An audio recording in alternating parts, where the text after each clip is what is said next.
ಮೊನ್ನೆಯಷ್ಟೇ ಸುಪ್ರೀಂ ಕೋರ್ಟ್ನಲ್ಲಿ ದರ್ಶನ್ ಸಲ್ಲಿಸಿದಂತಹ ಬೇಲ್ ಅರ್ಜಿ ತಿರಸ್ಕಾರ ಆಗಿತ್ತು. ಆಮೇಲೆ ನೀವು ಸೋಷಿಯಲ್ ಮೀಡಿಯಾದಲ್ಲಿ ನೋಡಿರ್ಬೋದು, ತುಂಬಾ ಜನ ಕಾನ್ಸ್ಪಿರಸಿ ಥಿಯರಿ ಬಗ್ಗೆ ಮಾತಾಡ್ತಾ ಇದ್ರು. ದರ್ಶನ್ ಜೈಲಿಂದ ಆಚೆ ಬರೋದಕ್ಕೆ ಕಾಣದ ಕೈಗಳು ಆಟ ಆಡ್ತಿದೆ ಹಂಗೆ ಹಿಂಗೆ ಅಂತ. ಕಾನ್ಸ್ಪಿರಸಿ ಥಿಯರಿಯನ್ನ ನಾವು ನಂಬಕ್ ಹೋಗಬಾರ್ದು. ಸುಪ್ರೀಂ ಕೋರ್ಟ್ಗೆ ಸಲ್ಲಿಸಿದ ಯಾವ ವರದಿ ದರ್ಶನ್ ಬೇಲ್ ಅರ್ಜಿಗೆ ಕಂಟಕ ಆಯಿತು ಅನ್ನೋದನ್ನ ನಾವು ತುಂಬಾ ವೈಜ್ಞಾನಿಕವಾಗಿ ನೋಡ್ಬೇಕಾಗತ್ತೆ, ಟೆಕ್ನಿಕಲಿ ನೋಡ್ಬೇಕಾಗತ್ತೆ. ಸೊ ಅಂತ ಕೆಲ ಅಂಶಗಳನ್ನ ನಿಮ್ಮ ಮುಂದೆ ಒಂದು ಜವಾಬ್ದಾರಿಯುತ ಮಾಧ್ಯಮವಾಗಿ ನಾವು ಇಡ್ತಾ ಇದೀವಿ. ಯಾವ ಕಾರಣಕ್ಕೆ ಬೇಲ್ ಅರ್ಜಿ ರಿಜೆಕ್ಟ್ ಆಯಿತು, ಜೈಲ್ ಅಧಿಕಾರಿಗಳು ಸಲ್ಲಿಸಿದಂತಹ ವರದಿಯಲ್ಲಿ ದರ್ಶನ್ಗೆ ಸಿಕ್ಕ ಸೌಲಭ್ಯಗಳ ಬಗ್ಗೆ ಇನ್ ಡೀಟೇಲ್ ವರದಿ ಇತ್ತು. ಆ ಡೀಟೇಲ್ಸ್ ಅನ್ನ ಎಕ್ಸ್ಕ್ಲೂಸಿವ್ ಸ್ಟೋರಿ ಮೂಲಕ ಈ ಕ್ಷಣಕ್ಕೆ ನಿಮ್ಮ ಪಬ್ಲಿಕ್ ಟಿವಿ ಬ್ರೇಕ್ ಮಾಡ್ತಾ ಇದೆ.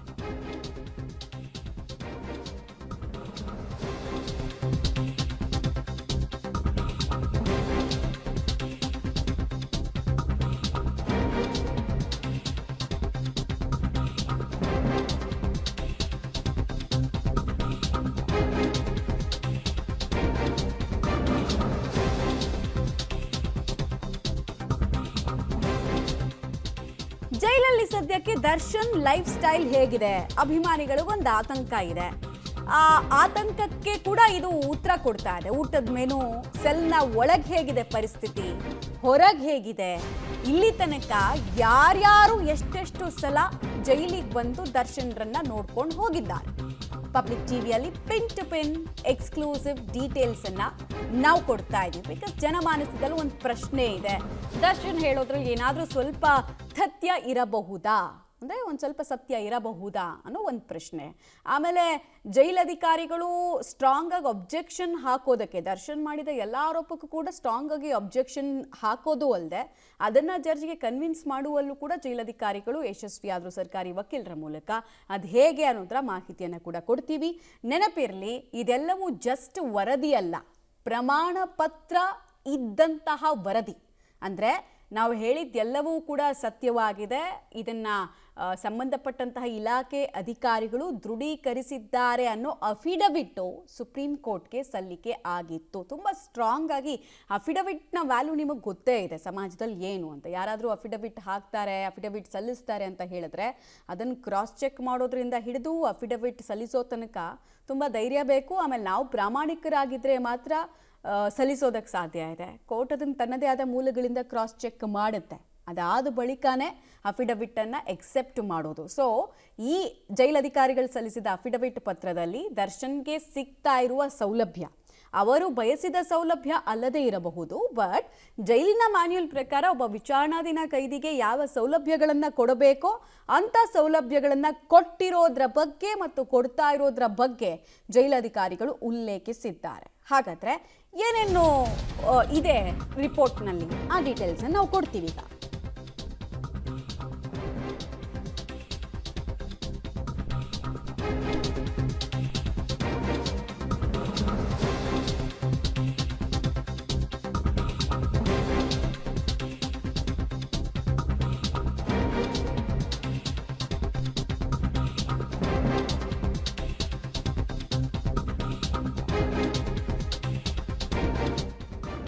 ಪರಪ್ಪನಗ್ರಹಾರ ಕಾರಾಗೃಹದಲ್ಲಿ ವಿಚಾರಣಾಧೀನ ಕೈದಿ ದಾಸನ ಲೈಫ್ ಸ್ಟೈಲ್ ಹೇಗಿದೆ ಅನ್ನೋದರ ವರದಿ ಸುಪ್ರೀಂ ಅಂಗಳಕ್ಕೆ ತಲುಪಿತು. ದರ್ಶನ್ ಜೈಲು ಸೇರಿದ ಬಳಿಕದ ಇಲ್ಲಿ ತನಕದ ವರದಿ, ಅಂದರೆ ಲಾಸ್ಟ್ ಆಗಸ್ಟ್ನಲ್ಲಿ ಅವರ ಬೇಲ್ ರದ್ದಾಯಿತು. ಅದಾದ್ಮೇಲೆ ಮತ್ತೆ ಜೈಲು ವಾಸಕ್ಕೆ ಅವರು ಹೋಗಬೇಕಾಯಿತು. ಸೊ ಒಂದು 10 ತಿಂಗಳಿಂದ ಜೈಲಲ್ಲಿದ್ದಾರಲ್ವಾ, ಈ 10 ತಿಂಗಳಲ್ಲಿ ಅವರಿಗೆ ಸಿಕ್ಕ ಫೆಸಿಲಿಟೀಸ್ ಏನು, ಅವರು ಮನೆಯವರು, ಕುಟುಂಬಸ್ಥರು, ವೆಲ್ ವಿಷರ್ಸು, ಹಿತೈಷಿಗಳು ಅಂತ ಯಾರ್ಯಾರಿದ್ರು ಅವರೆಲ್ಲ ಎಷ್ಟು ಸಲ ಬಂದು ಭೇಟಿ ಮಾಡಿದ್ದಾರೆ, ಆ ಡೀಟೇಲ್ಸನ್ನು ಕೂಡ ನಾವು ಈಗ ಕೊಡ್ತೀವಿ. 2026ರ ಮೇವರೆಗೂ 70 ಸಲ ಕುಟುಂಬಸ್ಥರು 10 ತಿಂಗಳಲ್ಲಿ ಭೇಟಿ ಕೊಟ್ಟಿದ್ದಾರೆ ಅನ್ನೋದು ಗೊತ್ತಾಗ್ತಾ ಇದೆ. ಇದು ಲಾಗಿನ್ ಬುಕ್ಕಲ್ಲಿ ರಿಜಿಸ್ಟರ್ ಆಗಿರುತ್ತೆ, ಯಾರು ಎಷ್ಟೊತ್ತಿಗೆ ಎಂಟ್ರಿ ಕೊಟ್ಟರು, ಯಾರು ಎಷ್ಟೊತ್ತಿಗೆ ಎಕ್ಸಿಟ್ ಆದರು, ಯಾವ ಮಂತಲ್ಲಿ ಬಂದರು, ಯಾವ ಡೇಟಲ್ಲಿ ಬಂದರು, ಅವೆಲ್ಲವೂ ಕೂಡ ಡಿಜಿಟಲೈಸ್ ಆಗಿರುತ್ತೆ. ಅದು ಒಂದು ಕಡೆಗೆ. ಆಮೇಲೆ ಇನ್ನೊಂದು ವಕೀಲರನ್ನ ಇವ್ರು ಎಷ್ಟು ಸಲ ಭೇಟಿಯಾದರು, ಅವ್ರ ಪರ ವಕೀಲರನ್ನ ಭೇಟಿ ಆಗೋದಕ್ಕೆ ವಿಚಾರಣಾಧೀನ ಕೈದಿಗೆ ಅವಕಾಶ ಇರುತ್ತೆ. ಅದರ ಲೆಕ್ಕನೂ ಕೂಡ ಕೊಟ್ಟಿದ್ದಾರೆ. 28 ಸಲ ವಕೀಲರನ್ನು ಭೇಟಿಯಾಗಿದ್ದಾರೆ. 73 ಸಲ ಜೈಲಿಂದ ದರ್ಶನ್ ಫೋನ್ ಕರೆಯನ್ನು ಮಾಡಿದ್ದಾರೆ. ಫೋನ್ ಕರೆ ಅಂದರೆ ಏನು, ಮೊಬೈಲ್ ಕೊಟ್ಟಿರಲ್ಲ ಅವ್ರಿಗೆ, ಜೈಲಲ್ಲೇ ಒಂದು ಲ್ಯಾಂಡ್ಲೈನ್ ಫೋನ್ ಇರುತ್ತೆ, ಅದರ ಮೂಲಕ ತಮ್ಮ ಕುಟುಂಬದವರಿಗೆ ಫೋನ್ ಮಾಡೋದಕ್ಕೆ ನಿಗದಿತ ಸಮಯ ಅಂತ ಒಂದಿರುತ್ತೆ.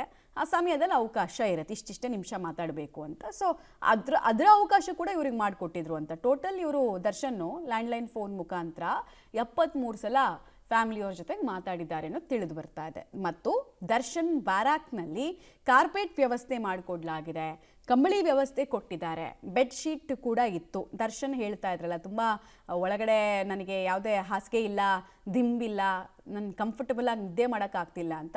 ನೀವು ಕೇಳ್ದಂಗೆ ಮೆತ್ತಗಿರೋ ಹಾಸಿಗೆ ಕೊಡೋಕ್ಕಾಗಿಲ್ಲ ಅಂದ್ರೂ ದರ್ಶನ್ ಕೇಳ್ದಂಗೆ ನಾವು ಏನೇನು ಪ್ರೊವೈಡ್ ಮಾಡ್ಬೋದು ಅದನ್ನು ಕೊಟ್ಟಿದ್ದೀವಿ ಅಂತ ಜೈಲಧಿಕಾರಿಗಳು ಹೇಳಿದ್ದಾರೆ. ಜೊತೆಗೆ ಊಟ ಮಾಡೋದಕ್ಕೆ ಅಂತ ಸ್ಟೇನ್ಲೆಸ್ ಸ್ಟೀಲ್ ತಟ್ಟೆ ಕೊಟ್ಟಿದ್ದೀವಿ, ಕಪ್ ಕೊಟ್ಟಿದ್ದೀವಿ, ಬೌಲ್ ಇದೆ, ಗ್ಲಾಸ್ ಇದೆ. ಅವರಿಗೆ ಎಲ್ಲೂ ಕೂಡ ನಾವು ಇತರೆ ಕೈದಿಗಳಿಗಿಂತ, ಇತರೆ ವಿಚಾರಣಾಧೀನ ಕೈದಿಗಳಿಗಿಂತ ಭಿನ್ನವಾಗಿ ನೋಡಿಲ್ಲ. ಕೊಟ್ಟ ಸೌಲಭ್ಯ ಇಷ್ಟು ಅಂತ ಫೋಟೋ ಸಮೇತ, ವಿಡಿಯೋ ಸಮೇತ ಒದಗಿಸಿದ್ರ ಪರಿಣಾಮ ದರ್ಶನ್ ಬೇಲ್ ಅರ್ಜಿ ರಿಜೆಕ್ಟ್ ಆಗಿದೆ. ಕೋರ್ಟ್ ಆದೇಶದಂತೆ ನಾವು ಚಾದರ್ ಮತ್ತು ಕಂಬಳಿ ವ್ಯವಸ್ಥೆಯನ್ನು ಮಾಡಿದ್ದೀವಿ ಅನ್ನೋದನ್ನು ಕೂಡ ಪ್ರೂಫ್ ಕೊಟ್ಟಿದ್ದಾರೆ. ದರ್ಶನ್ ಇರುವ ಬ್ಯಾರಕ್ನಲ್ಲಿ 24/7 ಭದ್ರತೆ ವ್ಯವಸ್ಥೆಯನ್ನು ಕೂಡ ಕಲ್ಪಿಸಲಾಗಿದೆ. ಇದನ್ನು ಯಾಕೆ ಹೇಳಿದರು ಅಂತ ಅಂದರೆ, ದರ್ಶನ್ನೇ ಆರೋಪ ಮಾಡಿದ್ರು ಬೇಲ್ ಅರ್ಜಿಯಲ್ಲಿ, ನನಗೆ ಇತರೆ ಕೈದಿಗಳು ಬಂದು ಹೆದರಿಸ್ತಾ ಇದ್ದಾರೆ, ಕೆಟ್ಟ ಮಾತಿನ ಬೈತಿದ್ದಾರೆ, ಟ್ರಿಗರ್ ಮಾಡ್ತಿದ್ದಾರೆ ಅಂತ. ಅವೆಲ್ಲ ಚಾನ್ಸೇ ಇಲ್ಲ. ಬಿಕಾಸ್ ಇವ್ರನ್ನ ಮಾನಿಟರ್ ಮಾಡೋದಕ್ಕೆ 24/7 ನಮ್ಮ ಸಿಬ್ಬಂದಿಗಳು ಇದ್ರು ಅನ್ನೋದಕ್ಕೆ ಬಾಡಿ ಓನ್ ಕ್ಯಾಮ್ರಾದ ಸಾಕ್ಷಿಗಳನ್ನು ಕೊಟ್ಟರು. ಜೊತೆಗೆ ಹಗಲು ವೇಳೆ ಯಾರಿರ್ತಾರೆ, ಸಹಾಯಕ ಜೈಲರ್, ಒಬ್ಬ ವಾರ್ಡರ್, ಇವ್ರ ಮೇಲೆ ಸದಾ ನಿಗಾ ಇಡೋ ಕೆಲಸವನ್ನು ಮಾಡ್ತಾ ಇದ್ರು ಅನ್ನೋದನ್ನು ತಿಳಿಸಿದ್ದಾರೆ. ರಾತ್ರಿ ವೇಳೆ 2 ಹೆಡ್ ವಾರ್ಡರ್ಗಳ ನಿಯೋಜನೆ ಕೂಡ ಆಗಿತ್ತು. ಅವರೆಲ್ಲರೂ ಬಾಡಿ ಓನ್ ಕ್ಯಾಮ್ರಾಗಳನ್ನೇ ಹಾಕ್ತವರು, ಅದು ಒಂದು ಸಲಕ್ಕೂ ಆಫ್ ಆಗಿಲ್ಲ. ಬೇಕಾದರೆ ನೀವು ರೆಕಾರ್ಡಿಂಗ್ಸ್ ನೋಡ್ಕೊಳ್ಬಹುದು ಅಂತ ಸುಪ್ರೀಂ ಕೋರ್ಟ್ಗೆ ಅದನ್ನು ಕೂಡ ಲಗತ್ತಿಸಿದ್ರು.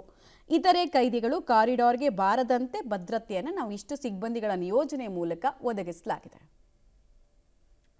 ಡೀಟೇಲ್ಸ್ ಕೊಡ್ತಾರೆ ನರಸಿಂಹಮೂರ್ತಿ ನೇರ ಸಂಪರ್ಕದಲ್ಲಿ. ನರಸಿಂಹಮೂರ್ತಿ, ಆ ಮೂಲಕ ದರ್ಶನ್ ಮಾಡಿದ ಎಲ್ಲ ಆರೋಪಗಳು ಸುಳ್ಳು, ನಾಟಕ ಅದೊಂದಷ್ಟೇ ಅನ್ನೋದನ್ನ ಕೋರ್ಟ್ಗೆ, ಜಡ್ಜ್ಗೆ ಮನವರಿಕೆ ಮಾಡಿಕೊಡುವಲ್ಲಿ ಅಫಿಡವಿಟ್ ವರದಿ ಮೂಲಕ ಯಶಸ್ವಿ ಆದ್ರು ಅಂತ ಅಧಿಕಾರಿಗಳು. ಮಮತಾ, ಸಹಜವಾಗಿ ಕಳೆದ 8 ತಿಂಗಳಿಂದ ದರ್ಶನ್ ಜೈಲಿನಲ್ಲಿದ್ದಾರೆ. ಹೀಗಾಗಿ ಅವರ ಅಭಿಮಾನಿಗಳಿಗೆ ದರ್ಶನ್ ಜೈಲಿನಲ್ಲಿ ಹೇಗಿದ್ದಾರೆ, ಯಾವ ರೀತಿ ಕಳೀತಿದ್ದಾರೆ, ಈಗೆಲ್ಲ ಜೈಲಿನ ನಿಯಮಾವಳಿಗಳು ಸ್ಟ್ರಿಕ್ಟ್ ಇದ್ದಾವೆ. ಹೀಗಾಗಿ ಎಲ್ಲೋ ಒಂದು ಕಡೆ ಅವರ ಅಭಿಮಾನಿಗಳಿಗೆ ಸಹಜವಾದಂತಹ ಆತಂಕ ಇತ್ತು. ಆದರೆ ಯಾವಾಗ ಇವರು ಸುಪ್ರೀಂ ಕೋರ್ಟ್ಗೆ ಜಾಮೀನಿಗಾಗಿ ಅರ್ಜಿಯನ್ನು ಸಲ್ಲಿಕೆ ಮಾಡಿಕೊಂಡಿದ್ರು, ಆ ಬಳಿಕ ಸುಪ್ರೀಂ ಕೋರ್ಟ್ನಿಂದ ಪರಪನಗ್ರಹಾರ ಜೈಲಿನಲ್ಲಿ ಯಾವೆಲ್ಲ ಸವಲತ್ತುಗಳನ್ನು ಕಲ್ಪಿಸಲಾಗಿದೆ ಅದರ ಬಗ್ಗೆ ರಿಪೋರ್ಟನ್ನು ಸುಪ್ರೀಂ ಕೋರ್ಟ್ ಕೇಳಿತು. ಹೀಗಾಗಿ ಸಂಪೂರ್ಣ ವರದಿಯನ್ನು ಸುಪ್ರೀಂ ಕೋರ್ಟ್ಗೆ ಸಲ್ಲಿಕೆ ಮಾಡುವ ಕೆಲಸವನ್ನು ಜೈಲಿನ ಅಧಿಕಾರಿಗಳು ಮಾಡಿದ್ರು. ಈಗ ಜೈಲಿನ ಒಳಭಾಗದಲ್ಲಿ ದರ್ಶನ್ಗೆ ಯಾವ ರೀತಿಯ ಸವಲತ್ತುಗಳನ್ನು ಕೊಡಲಾಗಿದೆ ಅನ್ನೋದರ ಒಂದಷ್ಟು ಮಾಹಿತಿಗಳು ಪಬ್ಲಿಕ್ ಟಿವಿಗೆ ಎಕ್ಸ್ಕ್ಲೂಸಿವ್ ಆಗಿ ಸಿಕ್ಕಿರುವಂತಹದ್ದು.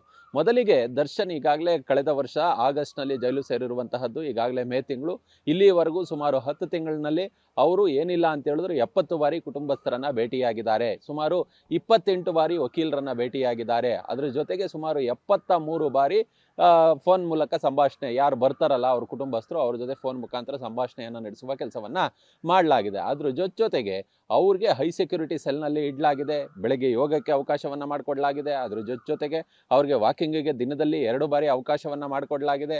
ಜೈಲಿನ ವೈದ್ಯಾಧಿಕಾರಿಗಳ ಸಲಹೆ ಮೇರೆಗೆ ಅವರಿಗೆ ಬ್ರೆಡ್ ಇರ್ಬೋದು, ಮೊಟ್ಟೆ ಇರ್ಬೋದು, ಮತ್ತೆ ಹಾಲಿನ ಪ್ರಾಡಕ್ಟ್ಗಳನ್ನು ಕೊಡಲಾಗ್ತದೆ. ಮತ್ತೆ ಹೊರಗಿನಿಂದ ಬಂದಂಥವ್ರು ಯಾರಿದ್ದಾರೆ, ಅವ್ರು ಡ್ರೈ ಫ್ರೂಟ್ಸ್ ಏನು ತರ್ತಾರೆ ಅದನ್ನು ಅವ್ರಿಗೆ ಬಿಡಲಾಗಿದೆ.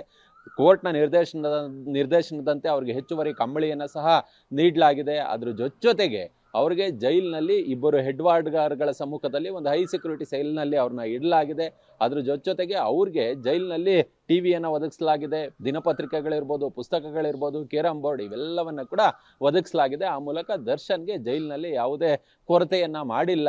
ನಿಯಮಾವಳಿಗಳೇನಿದೆಯೋ ಆ ನಿಯಮಾವಳಿಗಳ ಪ್ರಕಾರ ದರ್ಶನ್ರನ್ನ ಜೈಲಿನಲ್ಲಿ ನೋಡ್ಕೊಳ್ಳಲಾಗ್ತಿದೆ ಅನ್ನೋ ಮಟ್ಟಿಗೆ ವರದಿಯನ್ನು ಸಲ್ಲಿಕೆ ಮಾಡಲಾಗಿತ್ತು. ಹೀಗಾಗಿಯೇ ಬಹುತೇಕ ಅಲ್ಲಿ ಜೈಲಿನ ನಿಯಮಾವಳಿಗಳು ಕರೆಕ್ಟ್ ಇದೆ, ಅವರ ವರದಿ ಸರಿ ಇದೆ ಅನ್ನೋದರ ಆಧಾರದ ಮೇಲೆ, ಅದರ ಜೊತೆಗೆ ಕೋರ್ಟ್ನಲ್ಲಿ ಇನ್ನೂ ಕೂಡ ಟ್ರಯಲ್ ಮುಗ್ದಿಲ್ಲ ಅನ್ನೋ ಕಾರಣಕ್ಕೆ ಸುಪ್ರೀಂ ಕೋರ್ಟ್ ಅವರ ಜಾಮೀನಿನ ಅರ್ಜಿಯನ್ನು ರದ್ದು ಮಾಡುವ ಕೆಲಸವನ್ನ ಮಾಡಲಾಗಿತ್ತು. ಸದ್ಯಕ್ಕಂತೂ ದರ್ಶನ್ಗೆ ಕೊಟ್ಟಿರುವಂತಹ ಜೈಲಿನ ಸವಲತ್ತುಗಳೇನಿದೆ ಅವೆಲ್ಲವೂ ಕೂಡ ಇದೀಗ ಬಹಿರಂಗಗೊಂಡಿರುವಂತಹದ್ದು. ಮಮತಾ, ಧನ್ಯವಾದ ನರಸಿಂಹಮೂರ್ತಿ ತಮ್ಮೆಲ್ಲ ಮಾಹಿತಿಗಾಗಿ. ದರ್ಶನ್ಗೆ ಕೊಟ್ಟಂತಹ ಸವಲತ್ತು ಮತ್ತು ಅವ್ರನ್ನ ನೋಡ್ಕೊಳ್ಳುವಲ್ಲಿ ಯಾವುದೇ ಕೊರತೆಯನ್ನು ನಾವು ಮಾಡಿಲ್ಲ ಅನ್ನೋದನ್ನ ಜೈಲಧಿಕಾರಿಗಳು ಮನವರಿಕೆ ಮಾಡಿಕೊಟ್ಟ ಪರಿಣಾಮ ದರ್ಶನ್ ಬೇಲ್ ರಿಜೆಕ್ಟ್ ಆಯಿತು. ಕಂಟಕ ಆಗಿದ್ದೇ ಅವರೇ ಕೋಟ್ ಮಾಡಿದ್ದ ಕೆಲ ಅಂಶಗಳು.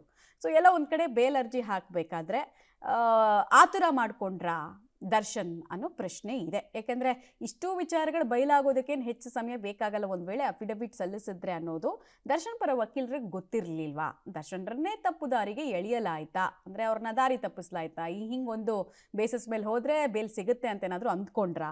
ಗೊತ್ತಿಲ್ಲ ನಮಗೆ.